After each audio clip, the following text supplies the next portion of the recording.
The political establishment is furious that Tucker Carlson has obtained security footage from inside the Capitol building on January 6th, exonerating Jacob Chansley, showing that he was being escorted around and given a tour by the police, and debunking countless other lies from the Democrats and the mainstream media. And so Tucker aired that footage on Monday. Check my video from yesterday. I covered the highlights.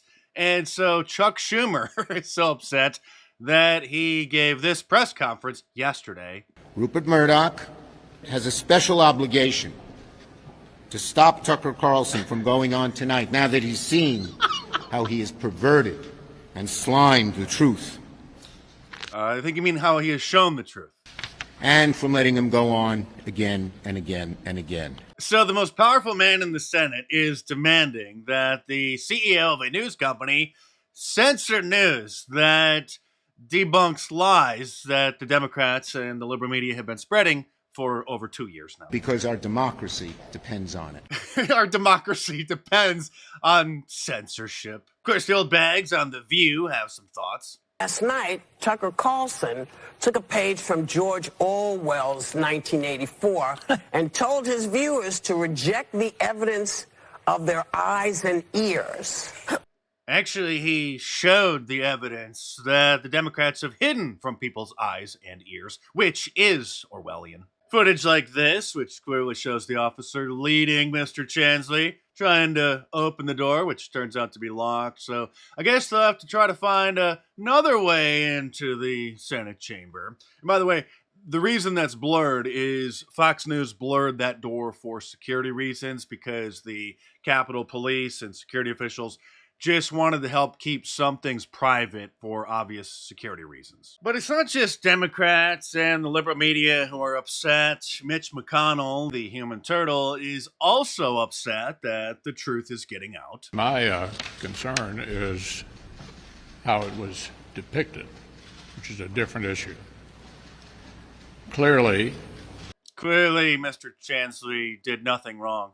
The chief of the Capitol Police, in my view, correctly describes what most of us witnessed firsthand. Obviously, he didn't watch the security footage that Tucker Carlson aired On January 6th. So that's my reaction to it.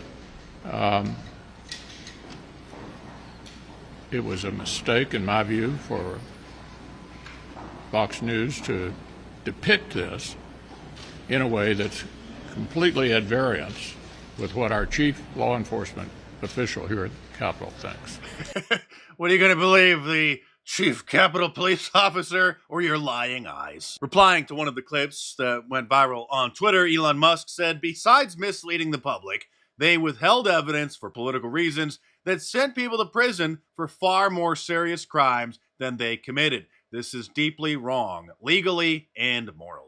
Since Joe Biden is in hiding and afraid to face the press, Karine Jean-Pierre, his chief propagandist, was asked about the footage yesterday. Last night, Tucker Carlson cherry-picked video surveillance from the January 6th insurrection. Cherry-picked? I think you mean he found the hidden footage that exonerates Mr. Chansley, but continue. Severely downplaying the events of that day. He said the mob was orderly and meek and that they were tourists. Yeah, about 99.9% of them were. It was a mostly peaceful protest by Black Lives Matter standards. In fact, really the most peaceful ever. Instead of insurrectionists. What's your response to Carlson and to Speaker Kevin McCarthy, who granted him access to that video? What a difficult question. This is the kind of guy who would remind the teacher that there was supposed to be a test scheduled. Anybody who watched that video would strongly disagree. Anybody who watched that video with their own eyes in a real way and saw what happened on that day would disagree with what was just stated. The president has been very clear. January 6th was the worst attack on our democracy since the Civil War, and we should be focused on making sure that never happens again. The worst attack since the Civil War. Even worse than 9/11, huh? And by the way, that wasn't a little oversight of 9/11. That's literally a Democrat talking point, that the January 6th mostly peaceful protest was worse than 9/11. Here's MSNBC's Joy Reid with Perhaps the ugliest wig I have ever seen in my entire life, with one of her wacky guests. And to me, though there was less loss of life on January 6th, January 6th was worse than 9/11 because it's continued to rip our country apart and give permission for people to pursue autocratic means. And so, actually, sir, it's the liberal media that is tearing the country apart. Your average American couldn't care less about January 6th. And if you mention the date, they wouldn't even know what you're talking about. Here's another MSNBC regular, Steve Schmidt, echoing the insanity. The 1/6 attack for the future of the country is a profoundly more dangerous event than the 9/11 attacks. Okay, that's enough out of you. Meanwhile, this is the man who is in charge of our country. And I had these terrible headaches, was diagnosed with having anyway, they had to take the top of my head off a couple times, see if I had a brain. That's not a deep fake, by the way. This is him talking about the brain aneurysms that he had back in the late 1980s, which nobody in the liberal media talks about. Here's the New York Times. Back in 1988, Biden resting after surgery for second brain aneurysm.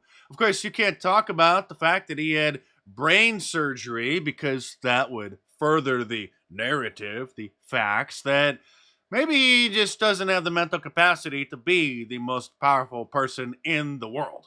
And by the way, did you hear that Joe Biden recently got diagnosed with cancer? That's not a joke. And thankfully, he's going to be fine because it's fairly common for people in their 80s to get diagnosed with skin cancer. Because when they were younger and they were enjoying their summers outside, sunscreen hadn't been invented yet. And so Joe Biden had a little piece of an anomaly on his skin taken off, sent to the lab. Turns out that it was cancerous. It's been removed. Thankfully, it didn't spread, and he's cancer-free. But can you imagine the chaos in the mainstream media if the same thing happened to Donald Trump? It would be the top story for weeks. They would be speculating about whether or not it's spread in further parts of his body. And does this mean that he's unfit for office? And what if it spread to his brain? We need to pray that Joe Biden's health remains intact for the remainder of his term, because the alternative would be this woman who's seen here telling another fake story about her childhood. In fact, I'm going to share with you a very simple story, which is that I went home one day and I said, well, why are conservatives bad, Mommy? Because I thought we were supposed to conserve things. I couldn't reconcile it. Now I can. You don't want someone getting any more airtime, do you? So please pray for Joe Biden's health. Speaking of doctors, my Arrest Dr. Fauci shirt has been banned. So if you already bought one, it's a collector's item. It was banned shortly after it came out, and then after a lengthy and heated discussion with the distributor, it was restored. This time it's gone for good. I think their argument was, since he's no longer technically a government official, he's retired, that it's inappropriate and it violates their terms of service because he's not a public figure anymore. I didn't tell you that it would be banned. It was just a matter of time. And unfortunately, that time has come. And it's a terrible time because now, since, well, the FBI and other government agencies are admitting what really happened with the release of the coronavirus, would have been a great time to promote it. But I'm sure you'll enjoy my new Conspiracy Theorists Were Right shirt, which you should order from markdice.com or click the link in the description below. Like all of my designs, it's available in a t-shirt, long sleeve, and a hoodie, and a whole bunch of different colors as well. So head on over to markdice.com or click the link in the description below and check them out.